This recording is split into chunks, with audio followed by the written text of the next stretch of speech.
Greetings, everyone. This is the Everything Went Black podcast. This abysmal week is finally over and it's Friday. It was a long week. That's the life of a working man, I guess. And glad the week's over. The weekend is here. I get to work half a day on Fridays, which is really cool. I tried to make it to Muay Thai today. I looked online and it said class started at 1 p.m., which gives me enough time to get over to the gym.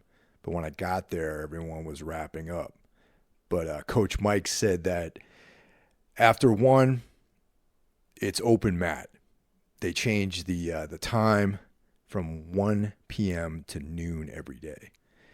I usually train at night, so going during the day is not the usual thing. And I don't, it's sometimes at these places, there's like people that have been training there for years that you never meet because they go during the day and you go at night. So I didn't recognize anyone that was there except for one guy and definitely the coach. So I got in a really good workout on open mat. Jumped some rope. I got one of those heavy-duty tie ropes, which is really good for your shoulders and just makes jumping rope even harder than it normally is. Did some rounds on the bag. Did many rounds on the bag, actually. Got in like a good solid hour of training. Even though it was on my own, I still feel like I got a really good session in. Did some food shopping. Spent way too much money on lunch. I went to Greenpoint, actually, my old neighborhood, to get lunch and buy groceries. There's a vegan restaurant there called the Jungle Cafe. It used to be located on Manhattan Avenue, and now it relocated to a different space on Greenpoint Avenue. And I know, vegan, right. I'm not a vegan at all, so I'm not even saying technically. However, I do go days without eating any animal protein. I eat a lot of vegetables, rice, quinoa, olive oil, all that kind of stuff. Now, this place is cool. It's definitely the kind of place where I don't fit in. I feel alienated when I walk in. I'm surrounded by people that I really probably wouldn't have a whole lot in common with, to put things nicely. But the food is pretty good. They have this buffet style there. I avoided, if you want to get the fake meat stuff like the seitan chicken, the tofu, lasagna, the fake cheese, like all that kind of garbage, you can get that there. And but I keep it simple. I stick with the basics: rice, beets, shredded carrots, kale, that kind of thing. Black beans. They have a very nice ginger carrot dressing there, which I like to put on all that stuff. Now, I've only eaten here a handful of times in my entire life. The reason why I ate there is because since I don't live in Greenpoint anymore, I'm not used to getting out of the train station at the correct exit. You can exit on India Street or on Greenpoint Avenue. My original plan was to eat lunch at the Eagle Trading Company, which is like a sandwich spot, which you can get sandwich, coffee, iced coffee, that kind of thing for like $12. Very economical, especially if you're in Brooklyn where, everything's expensive. I got out at the Greenpoint Avenue exit and I was like, you know what, man? It's maybe I'll hit this Jungle Cafe place, change it up a little bit. So anyway, it's buffet style. I loaded up my tray, got some food. Oh, hey, look at that. They have kombucha on tap here. So I filled up a bottle of kombucha. I went to the counter. It's by weight. The total was $34. That was like a very expensive lunch. More expensive than the lunches I typically get at work in Manhattan. Anyway, the lesson learned here was that all of that stuff are things that I normally eat at home. So for actually a fraction of that cost, I can prepare everything in my kitchen. So the takeaway is think about what you're actually going to eat. Think about if you can make it at home and do a better job of making it, and then go from there. So anyway, that was my afternoon. The day's finally over. I'm home. I've changed into shorts. I'm drinking some water, and I'm talking to you guys. We got some news. We have a release date for the new Tombs record. Now, I'm probably breaking all kinds of rules right here. I know that labels always like to make a big announcement. They like to get press involved. They like to make a big deal, like somehow, this is like, an announcement for some major, happening. But records come out every week. This is just another record that's coming out every week. It just happens to be a record that I play on and wrote a lot of the material on the record. So you guys who have been listening, and I appreciate all of you. I mean, I've been doing this for a while. And even if you're a habitual, you listen to this every time one of these comes out, that's great. If you're a new listener, even better. Or if you're someone who just checks in from time to time, I still appreciate you. And I consider you all part of this kind of inner circle of people that give a shit about what's going on in the life of Tombs and the various attempts at creativity that I have in the world. So anyway, the new Tombs record. Release date, February 28th, 2020. So it's early next year. The title of the record is Monarchy of Shadows, and it's coming out on Season of Mist. And I'm really proud of all the material that's on there. And, it was incredibly easy to write this record. It was incredibly easy to record this record. And I think, and I didn't write everything on the album. Matt Medeiros. Actually, let me give you a rundown of who's in the band, because some of you out there might be scratching your head. It's like, well, geez, man, every time I see these guys play live, there's a different set of dudes in the band. And I apologize for that, but this is a rough business we're in, man. Rock and roll is a rough business. So anyway, we have Justin Spaeth on drums. We have Drew Murphy on bass and vocals. We have Matt Medeiros on guitar and vocals. And then you got me, guitar and vocals. And all these guys write. All these guys contribute in a very major way. Everyone carries their weight in this band. The three of them have known each other for decades. They've all played in bands together before. Collapsia is one particular band they played in. Hammer Fight. All these guys have got tons of experience. Actually, this weekend, Matt's other band, Ruinous, is playing at this death metal festival at Brooklyn Bazaar, and Drew is playing in bass in that band. So, it's kind of this little crew of New Jersey-based guys, and then me, sort of interloping in on this party. Since I'm one of these guys who doesn't really have a lot of friends, so I kind of latch onto other people's friends. That's just my style, I guess.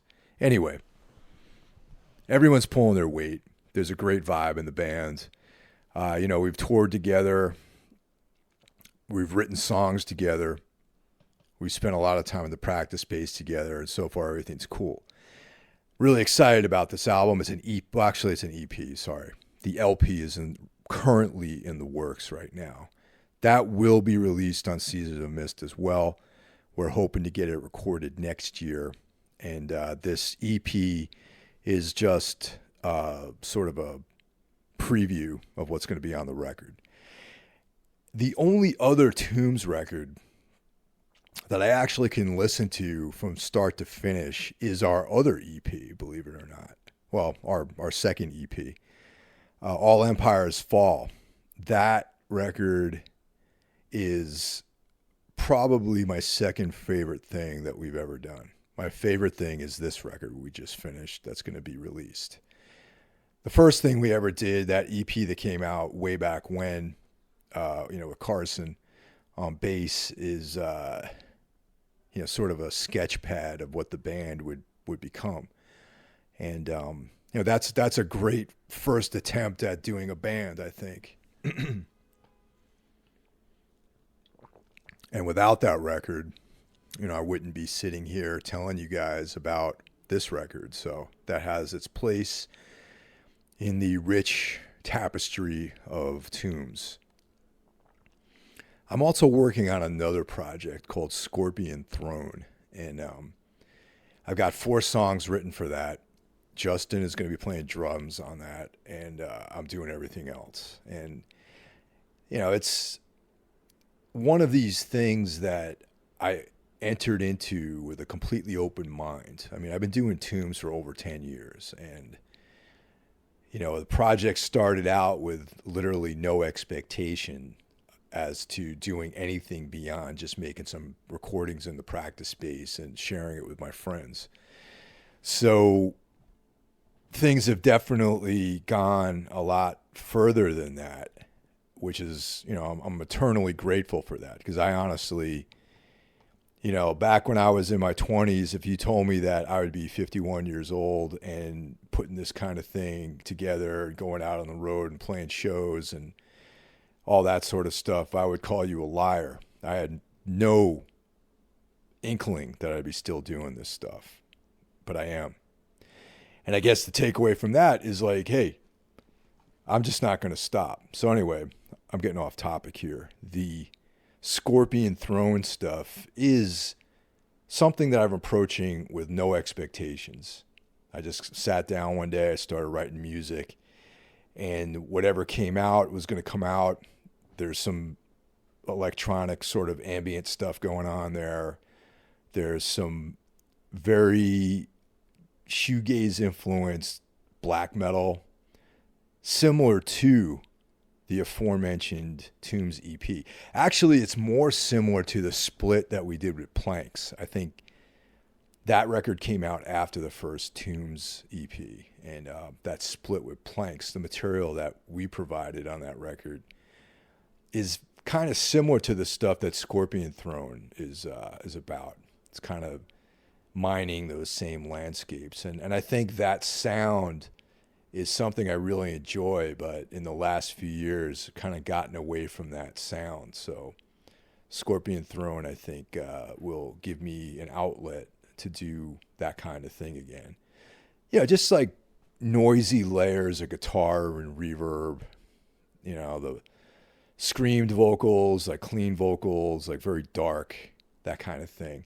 There's also some straight up abrasion on this EP or whatever demo that I'm making. So, there's no rush to finish it. I'm doing it when I have time. In my free time, I'm doing this stuff. But the scratch guitars are done. We got a Pro Tools session ready to roll. We're going to be probably tracking drums over the next few weeks, putting more guitars on there, doing some vocals and mixing, and I'm probably going to have I'm not putting this online, so there's never going to be a Bandcamp. Well, actually, you know what? Let me never say never, because my immediate plans do not include having a Bandcamp page or any of that kind of stuff, or even a label to put this out. I'm going to be making CDs, and you're going to have to, if you're interested, email me, and I'll give it to you. I'm not trying to sell these things. When we play shows, they will be available at the shows. I will hand you one if you ask for one.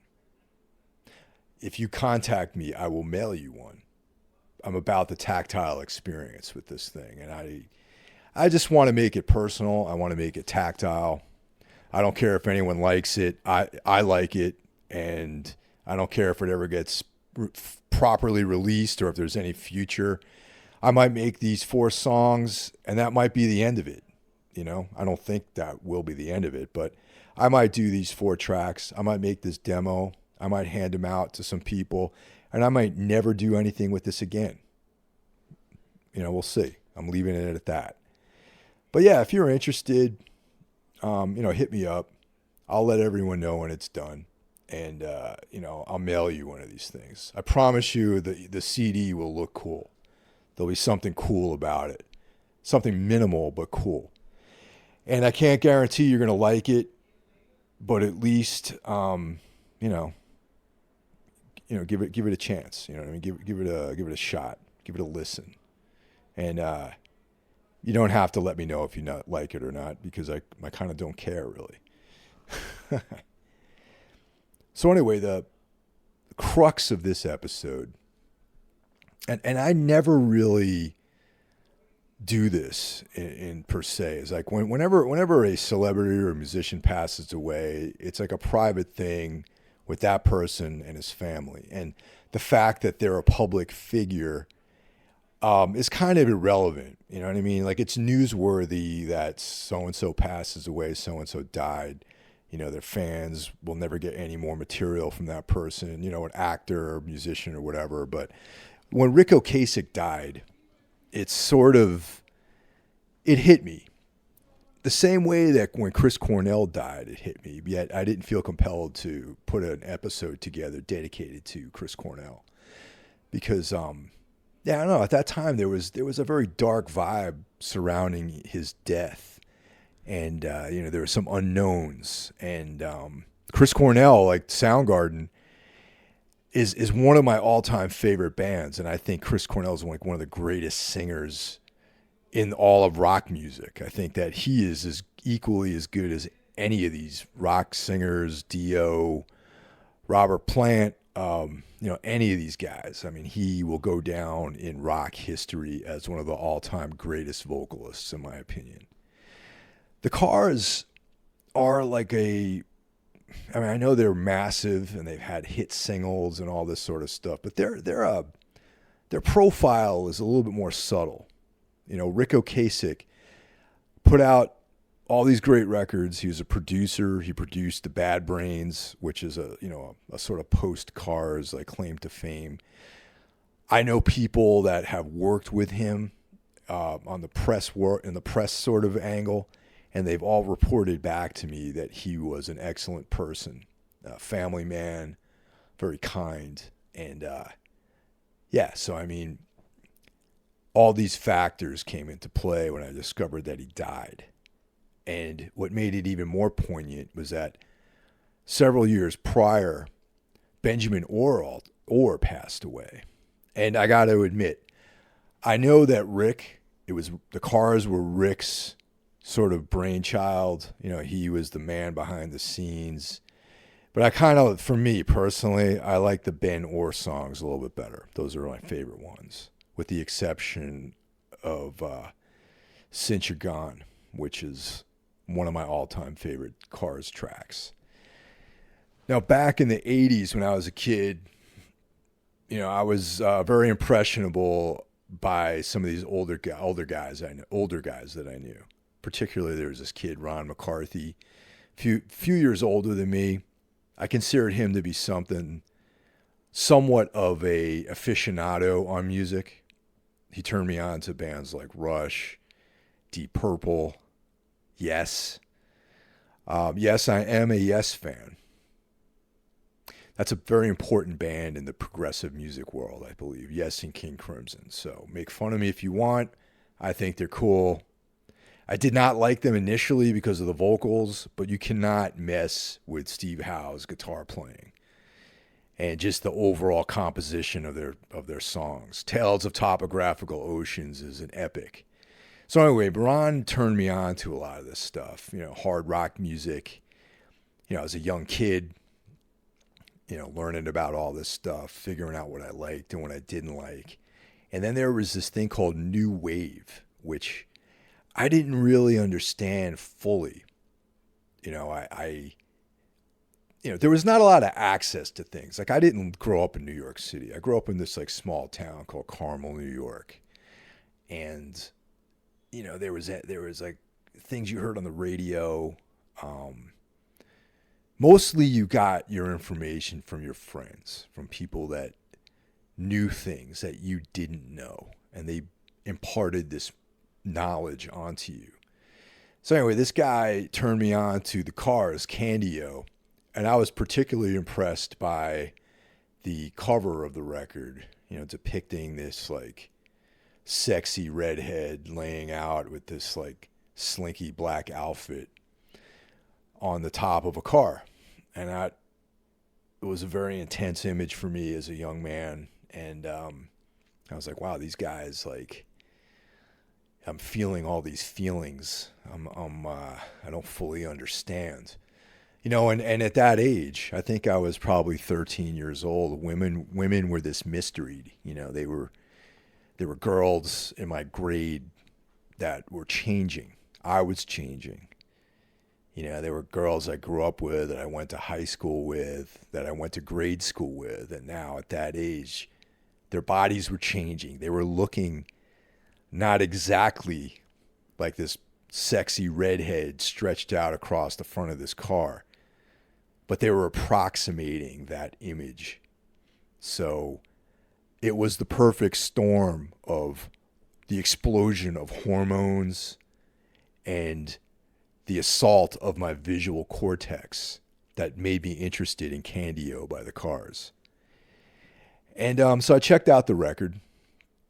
It was loaned to me, and I spent some time with it. And I was like, oh, so this is new wave music.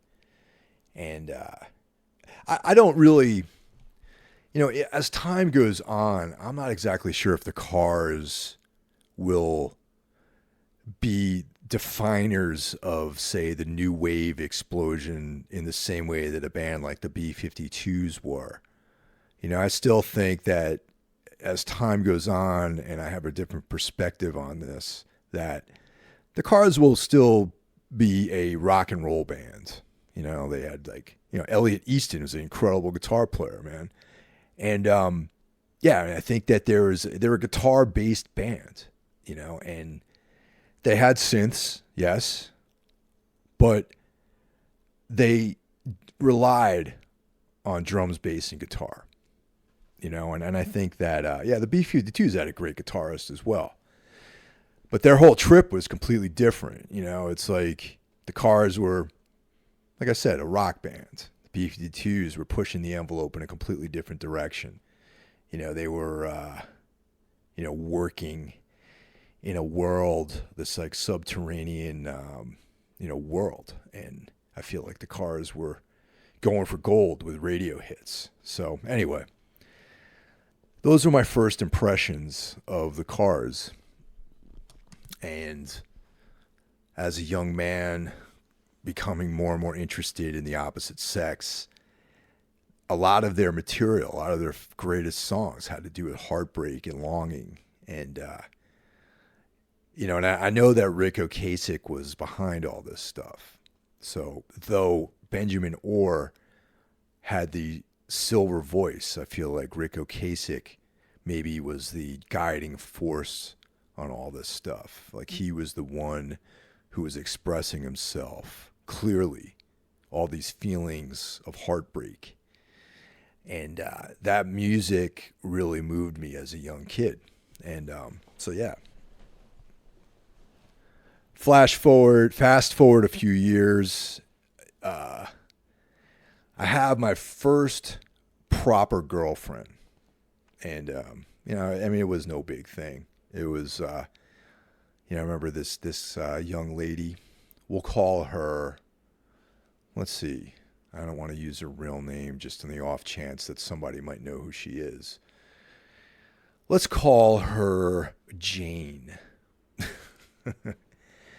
So anyway, Jane was a friend of another girl that I knew, and our families were really, really tight. And she was like, Mike, my friend Jane, she thinks you're cute, and that she wants to maybe like, she would like for you to ask her out, So anyway, I asked her out. We were girlfriend and boyfriend for, I don't know. I was like 15 years old, I think, at the time. So there's not much, there's really not much you can do at that age. I mean, for me, I went to school. I saw her in school. I went to some sort of athletic thing after school, and then my dad picked me up, and I went home. I ate. I did my homework. I watched TV, and I went to bed. That was basically it. You know what I mean? Talked on the phone. The weekends came around. I was unleashed on the weekends, and maybe we did some things. but there was not a whole lot that went on between the two of us.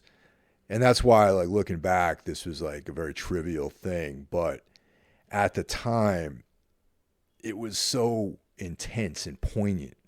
The fact that, there was a woman, quote unquote, out there that was interested in me. And, at that age, you're going nuts. Like, you're going crazy. You're being, like, attacked by your hormones, and you're free flowing with testosterone. And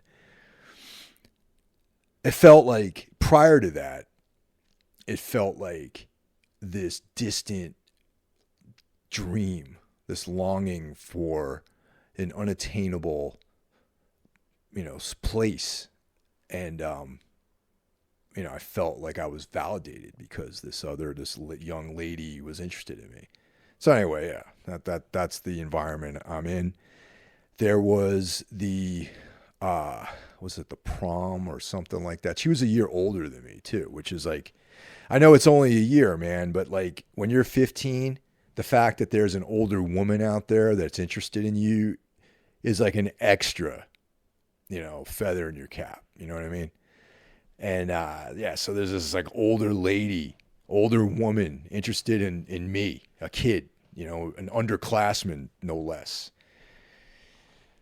So it was either a prom or some kind of semi-formal thing that happened. And I went with her as the date. And I found out that though she was interested in me, there was also a romance, a potential romance that she was also playing. She was in this like thing, this love triangle, I guess, for lack of a better term. And it was a kid that I knew. He was a friend. He was within my circle. We'll call him Ralph. And he was a kid that I knew from the weight room, and like he was friends of friends that I had, and I thought he was a cool guy, But now there's this like hunter-gatherer conflict going on, this battle of alphas, and the whole thing was just very intense and very. I just didn't know how to handle it because it was the first time I'd been involved in something like this. So we go to this event, and he's there with another date. I'm there with her, yet they end up together. I got pissed off and I just bailed, and another guy who was the boyfriend of Jane's friend that whose family, my family was tight with. He and I caught up with each other, and we went to this diner in Brewster called Bob's Diner, and we just sat there and talked about it. Now, I was angry. I was just like, why did Jane get me involved in all this? Why didn't she just go with this other dude? You know what I mean? Like that kind of thing. Very intense, very, very, just silly too, but intense. And the thing I remember the most out of the whole situation is sitting at Bob's Diner, which still to this day is open. And it's no great thing really. I mean, it's the town of Brewster, New York is on the Metro North, and Bob's Diner is right by the train station. And it's one of these like old school, it looked like the kind of silver exterior. There was a counter and like maybe four tables there. It was like this tiny little thing. I believe it was open 24/7, and we were there really late at night. This typical thing, man. There's like, I think all diners have the same playlist. The Flamingos, Buddy Holly, the Shirelles, old music that is being broadcast to you from a dead time in the past. And so I remember very vividly hearing the Flamingos playing that night. And yeah, so, we hung out. I felt a little bit better. I drank some coffee. I might have had like some pie. At the time, I was really into apple pie a la mode. And then I went home. It was late. I had a horrible time. I was doubting myself. So the next day, I had spent the entire day laying in a hammock at my grandmother's house. And I had my little cassette radio with me. And the song that I kept listening to over and over again was Drive by the Cars. And that was the standout record. That was the standout song on that record, I think. And yeah, just feeling it, living through it. And that track is like one of my all-time favorite jams by the Cars. So anyway, I'd like to thank Ric Ocasek for making all this music that was important to me and helped me out on that day as a young man who had his heart broken for the first time. And yeah, I'm just going to say that Ric Ocasek was a force in rock music, and I'm going to miss his output. And I hope that whatever beliefs you guys have, that whatever happens to us after we leave this mortal coil, that Rick is in a good place.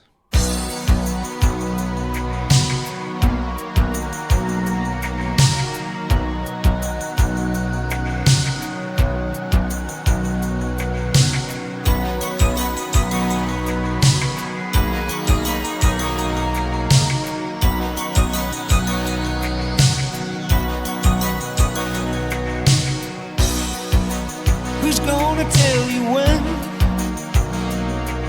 it's too late?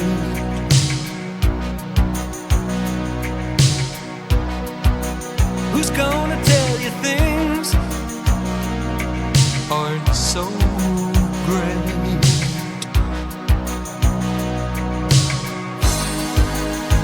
You can't go on thinking nothing's wrong. Who's gonna drive you home tonight?